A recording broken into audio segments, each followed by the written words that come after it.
जय मसीह की। आज के इस प्रभात संदेश मॉर्निंग डिवोशन में आप सभी का स्वागत है। हम में से कई लोग, हर एक व्यक्ति कहा जाएंगे तो कहीं ना कहीं अपने जीवन में धोखा खाए हैं। आपको, मुझको, हम में से अपने परिवार के प्रत्येक लोगों को किसी के द्वारा, किसी शख्स के माध्यम से, किसी व्यक्ति के माध्यम से हमारे जीवनों में धोखा मिला है। शायद वो अपने परिजन होंगे, हमारे परिवार के लोग होंगे, हमारे पिता होंगे, या पिता को, यदि आप पिता है तो पिता धोखा खाए होंगे, पति है तो पति धोखा खाए होंगे, पत्नी। हर एक रिश्ते में यदि हम देखें, कोई ना कोई किसी व्यक्ति के माध्यम से धोखा अपने जीवनों में महसूस किया है, पाया हुआ है। आज मैं आप एक वचन आपके माध्यम में मैं पढ़ना चाहती हूँ। आज मैं रोमियो की पत्री उसके 16 अध्याय उसकी 18 आयत में परमेश्वर का वचन कहता है, क्योंकि ऐसे लोग हमारे प्रभु यीशु मसीह के नहीं परंतु अपने पेट की सेवा करते हैं और चिकनी चुपड़ी बातों से सीधे साधे मन के लोगों को बहका देते हैं। धोखा देने वाला व्यक्ति, परमेश्वर का वचन कहता है, जो सीधे साधे लोगों को बहकाने वाला, धोखा देने वाला व्यक्ति, ऐसे जो लोग हैं मसीह के लोग नहीं है। लेकिन हमारे जीवनों में यदि हम देखेंगे, अपने ही खुद के प्रभु के लोग, अपने ही खुद के परिजन, ब्लड रिलेशंस, ऐसे लोग हमारे जीवनों में धोखा दिए हैं। आज मैं आपसे यही कहना चाहती हूँ, यदि आपके जीवनों में इन हालातों के बीच में आप होकर गए हैं, आप एक सीधा व्यक्ति होकर, एक सीधा साधा व्यक्ति अपने जीवनों में महसूस करते हुए, आप शायद विश्वास करते हुए उस व्यक्ति के माध्यम से अपने जीवनों में धोखा मिला होगा। लेकिन परमेश्वर आज आपसे यही कहना चाहते हैं कि उन हालातों के बीच में परमेश्वर आपके संग में है। यहाँ पर यदि हम बाइबल में यदि हम देखेंगे, हव्वा को शैतान ने विश्वास दिलाया, लेकिन उसके साथ में वो छल कर रहा था।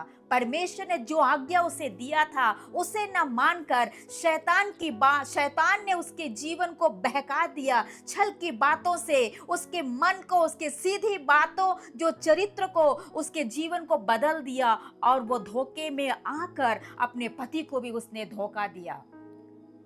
यदि हम देखेंगे अब्राहम के जीवनों में, जब वो बुढ़ापे की हालातों में था, वो एसाव को जो आशीर्वाद देने के लिए वो रखा था कि उसके मरने से पहले कुछ मांसाहारी खाकर जंगल में जाकर शिकार करके आने के लिए एसाव को बोला, उसके बाद में मैं मरना चाहता हूँ और तुम्हें आशीर्वाद देना चाहता हूँ। उस पिता के सामने याकूब ने क्या किया, अपने भेष को बदलकर एक एसाव का रूप को धारण करते हुए वहां पर जाकर एक पिता के पास जाकर बोलता है कि मैं एसाव हूं और मुझे आशीर्वाद दो करके।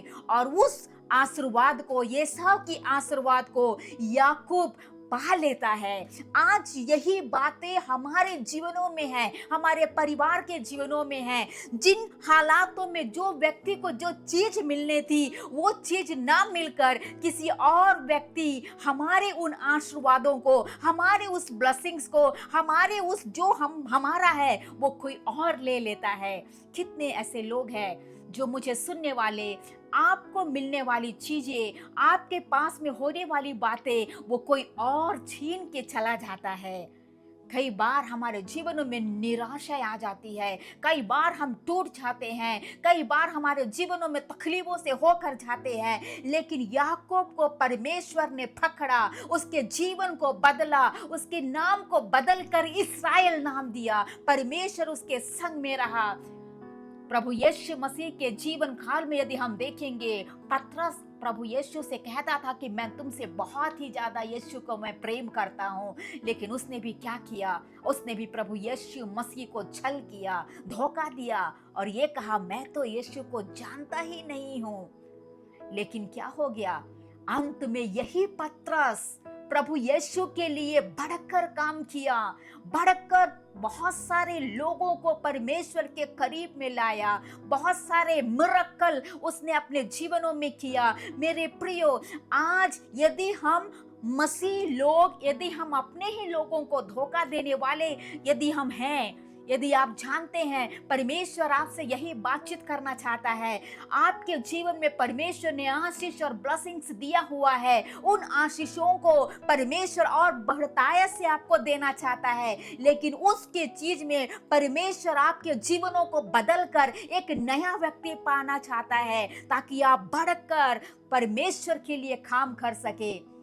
और मैं एक और बात आज मैं इस प्रातः काल के समय आपसे यही कहना चाहती हूँ, कई बार झूठ छल से आप अकेलेपन की हालातों में चले गए हैं, आपके साथ धोखा हुआ है।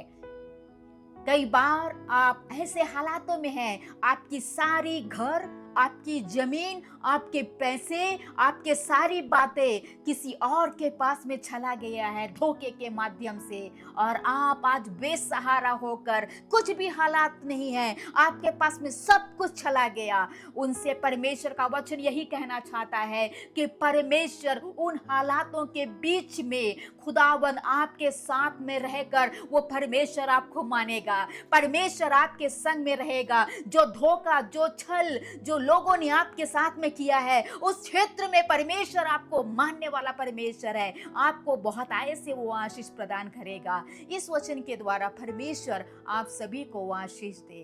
जय मसीह की।